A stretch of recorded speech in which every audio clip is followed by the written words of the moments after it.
Alright, hey, how's it going everybody? It's Brian here, and I wanted to do a video on my gym equipment in my home gym, how to build your own gym, or at least kind of my viewpoint, my opinions, how to save the most amount of money, and just kind of giving you a rundown of the basic needs of what you need and how much you should spend.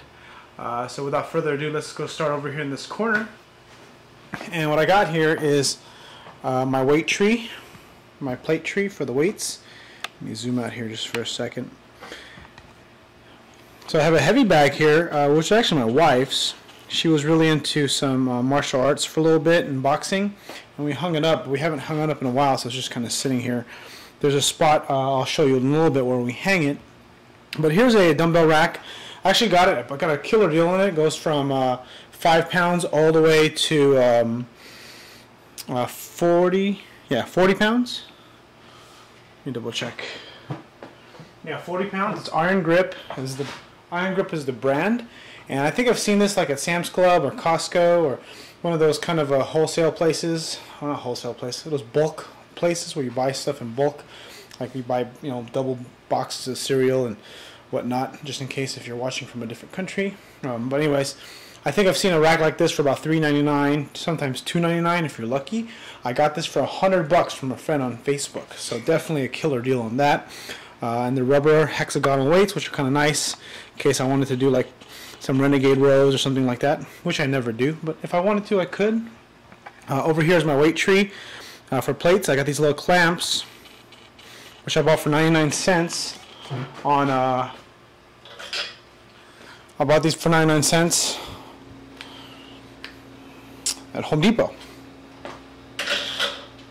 I got my 35-pound plates over here to the right, 45-pound plates here, and then all these are 10s, various kinds of 10-pound plates.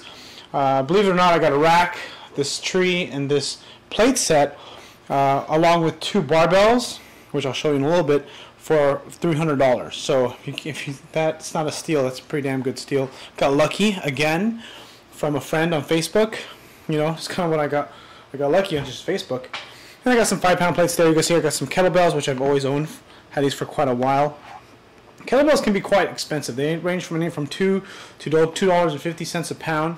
So you kind of like, if you really like kettlebell work, you're definitely going to spend some money on them. Or there's going to be a lot more than what you'd expect them to cost. I think they're great. I haven't used them. I use them more for foam rolling these days than I do for like endurance type stuff or snatches and cleans. I got some standard dumbbells here, which I used to use before I got this weight rack over here, or this dumbbell rack.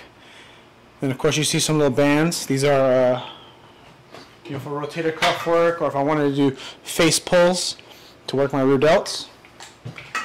And then I got some little soft weights here, or not soft weights, but I got some yellow weights that my son lifts with me sometimes. They're like, I think they're 4-pound plates, 4-pound dumbbells. And if you guys are into Minecraft or play Minecraft, he's always like, what does he say? So these are the butter weights, because I think butter is gold on Minecraft talk. Anyways, and here's a 115-pound, make it a little closer to it, 115-pound dumbbell, and it says UFC on it because they were going to throw it out. There's a crack in it, and it's kind of like a liability, so I just asked if I could take it, and they let me have it. So I use it on occasion for some single arm rows. I also have this standard dumbbell. Let me take it out. Not standard, but Olympic bar dumbbell. And what this is actually designed to do is that you can put regular plates on it, but it's kind of awkward. If you imagine putting a 45-pound plate on it, it'll be really awkward to hold. I guess you're supposed to really designed to put like 10s on there. And I guess it comes in handy. I just find that with these things aren't that secure, when they're on here, and they slide off. I used them for dumbbell press once, but one day I think I was doing some rows, and this like unlocked or whatever, and all the plates slid off, and I don't want that over my face when that happens, for that one chance, right? It only takes one, so I don't even bother with this. I do use this as a foam roller sometimes, which is kind of nice. Kettlebells I have is a 53-pound kettlebell, a 35-pound kettlebell, an 18-pound kettlebell, and a 26-pound kettlebell. The only kettlebell I'm really missing in my set is a 20-kilo kettlebell, which comes in handy. So got the weight tree, and there's some rubber plates back here, but I'm going to show you that over here. So let me move on. I'm trying to do this all in one take. I keep trying to make this video, and I've made it before, but it was too long, and this seems like it's going to end up being longer than I wanted to. But hopefully you guys get a lot of value from it. I guess it deserves a like anyway. So here is my Rouge Barbell I bought for, which is basically about, I think, $250, and then after tax and shipping, it comes out to like, I think if you as long as you don't live in, I forgot where that, I think they're best in Colorado, not Colorado, but somewhere in the Midwest. As long as you don't live there and you order from there, you don't have to pay tax. But it's nice. I love this barbell.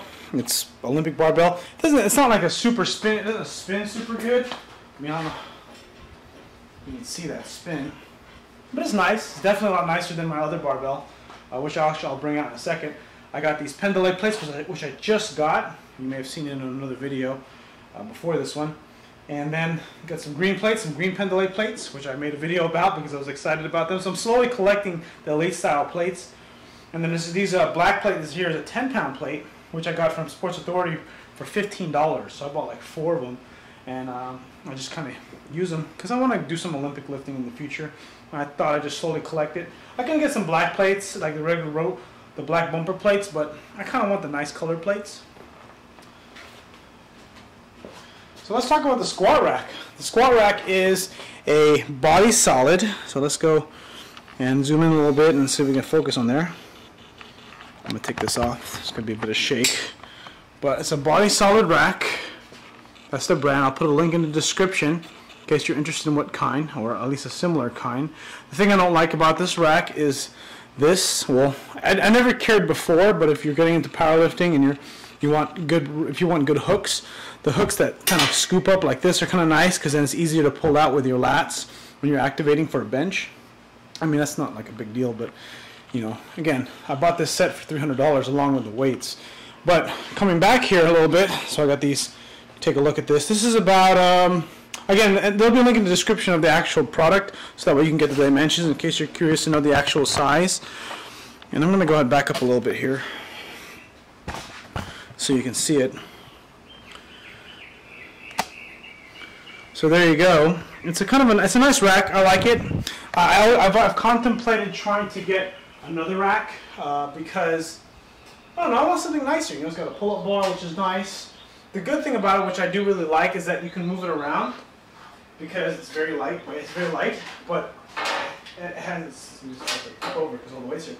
But it has the con about it though is that obviously it'll move around. So move around is good because in case you need to shift around in your garage, depending on how much space you have, because I don't have a lot of space and sometimes I like to move stuff around a lot.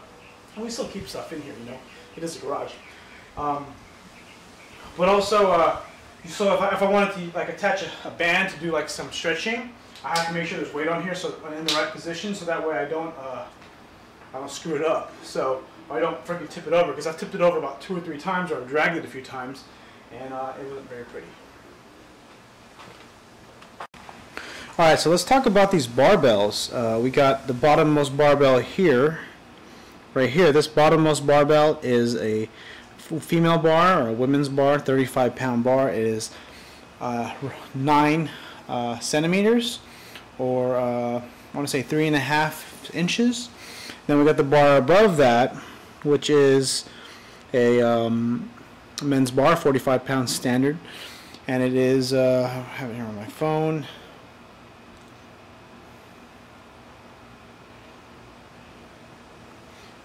It is about 3 inches and 3/4, or 9.6 centimeters.